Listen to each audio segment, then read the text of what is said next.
You know, most people spend more time planning a fishing trip than understanding what the government is actually doing with their money. That's a mistake I'd encourage you to fix, starting right now, because in March 2025, something shifted in the federal benefit system that directly affects millions of Americans collecting SSI, SSDI, VA benefits, and Social Security, and the vast majority of recipients have absolutely no idea it happened. The Social Security Administration doesn't send you a personal letter explaining every adjustment. They count on you not paying attention, and historically that's worked out pretty well, for them. Here's what I know. SNAP thresholds have been recalculated, SSI income limits are being re-examined under new federal guidance, and SSDI recipients are facing updated substantial gainful activity figures that could determine whether your benefits continue or get reviewed. This isn't speculation. These are published federal changes, sitting in plain sight, that could add money to your pocket or quietly take it away, depending entirely on whether you understand them before the deadline passes. Let me start with SNAP, because that's where most of the confusion is concentrated right now, and confusion in this space costs people real money. The Supplemental Nutrition Assistance Program, what most Americans still call food stamps, has undergone a recalibration in March that affects how benefit amounts are calculated for low-income seniors, particularly those who are also receiving SSI. Now, I want you to understand something fundamental here. SNAP isn't a charity program. It's a federal entitlement. You qualify based on income and household size, and when the federal government adjusts the thresholds, which they have done this March, your benefit amount can change without anyone picking up the phone to tell you. That's the system working exactly as designed. Whether it's working for you is a completely different question. The maximum SNAP benefit for a single-person household has been updated, and for seniors living alone, which represents a significant portion of the SSI and Social Security recipient population, this adjustment matters enormously. We're talking about the difference between covering your grocery bill for the month or coming up short in the third week. The federal poverty guidelines, which serve as the backbone of SNAP eligibility calculations, were revised at the start of the year, and March is the month where those revisions are being fully implemented across state agencies. Some states are faster than others. Some caseworkers understand the update, some don't. And that's where seniors get hurt, not through malice, but through bureaucratic lag and human error. Now let's talk about SSI, because this is where things get particularly important for the people watching this. Supplemental security income is designed for individuals who are aged, blind, or disabled, and who have limited income and resources. The federal benefit rate for SSI in 2025 has been adjusted following the cost of living adjustment, the COLA, that went into effect in January. But here's what I find remarkable. Millions of SSI recipients received that COLA increase in January and assumed that was the end of the story. It isn't.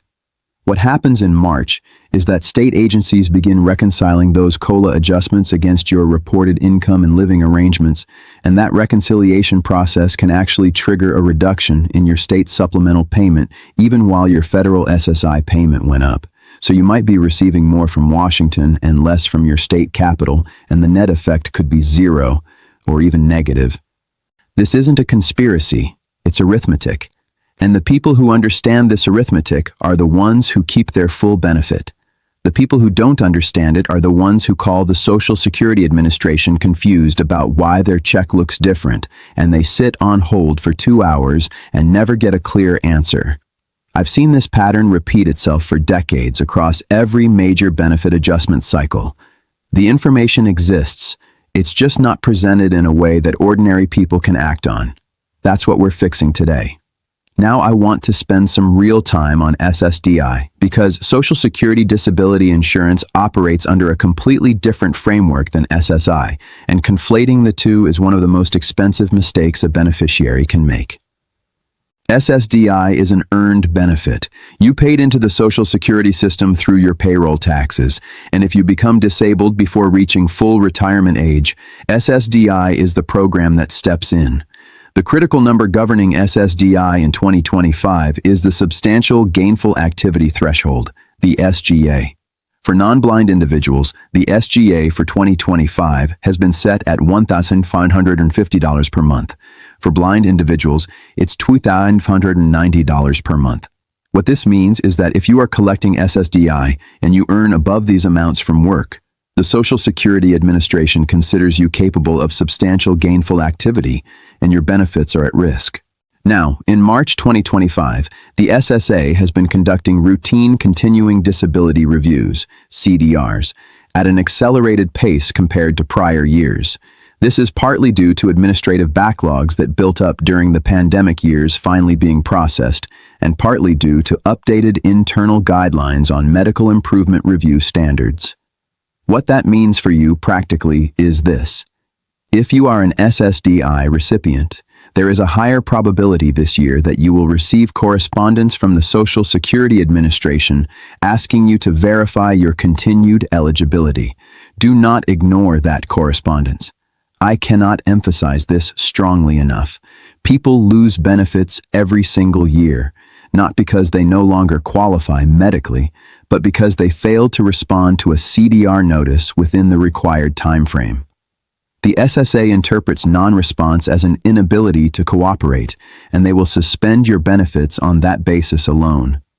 Let me shift now to VA benefits, because our veterans deserve a clear-eyed explanation of what's changing and why it matters. Veterans receiving VA disability compensation are in a slightly different situation than SSI or SSDI recipients, but the March 2025 changes still touch them in meaningful ways. The VA benefit rates were increased following the 2025 COLA, and those adjustments have been flowing through the system since January.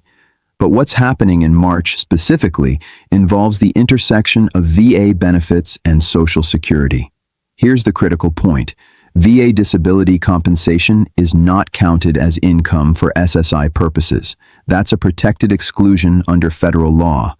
However, VA compensation is treated differently when it comes to SNAP calculations, and this is where a lot of veterans, particularly older veterans who are also receiving Social Security retirement benefits, are getting caught off guard. If you are a veteran receiving VA disability compensation and you are also enrolled in SNAP, your caseworker needs to correctly categorize your VA income to ensure your SNAP benefit is calculated accurately. In some states, there have been administrative errors where VA compensation has been partially counted as unearned income for SNAP purposes, which artificially reduces the benefit amount. If your SNAP benefit seems lower than it should be and you receive VA compensation, this is worth investigating with your local SNAP office. You have the right to request a benefit calculation review, and you should exercise that right without hesitation. Now, the big picture on Social Security retirement benefits, because this affects the largest single group of seniors in America. The 2025 COLA of 2.5% has been in effect since January, and by March, most Social Security retirement beneficiaries have now received at least 2 adjusted payments. What I want you to pay close attention to is not just the gross increase in your benefit, but what happened to your net payment, the amount actually deposited into your account after Medicare Part B premiums are deducted. The standard Medicare Part B premium for 2025 increased to $180 per month, up from $174.70 in 2024. For many beneficiaries, that premium increase consumed a significant portion of the COLA raise. The Social Security Administration is legally prohibited from reducing your net benefit below the prior year's level due to Medicare premium increases. That's the hold harmless provision. But the hold harmless provision only applies to your standard benefit, not to any income-related monthly adjustment amounts or IRMAAs that higher income beneficiaries pay. If your income in 2023, which is the tax year the SSA is using to determine your 2025 IRMAA, exceeded $106,000 for an individual or $212,000 for a married couple, you are paying higher Medicare Part B and Part D premiums in 2025, and if your income has since dropped due to retirement, the death of a spouse, or other life changes, you can appeal your IRMAA determination using Form SSA 44. This is not widely advertised. The Social Security Administration processes thousands of successful IRMA appeals every year from people who simply took the time to file the form. If you're paying elevated Medicare premiums based on income you no longer have, that form is worth more than almost anything else I could tell you today. There's one more thing I want to address that ties all of this together, and it has to do with how you receive information about your benefits. The Social Security Administration has been pushing beneficiaries toward the My Social Security online portal for years now. In 2025, that push has intensified.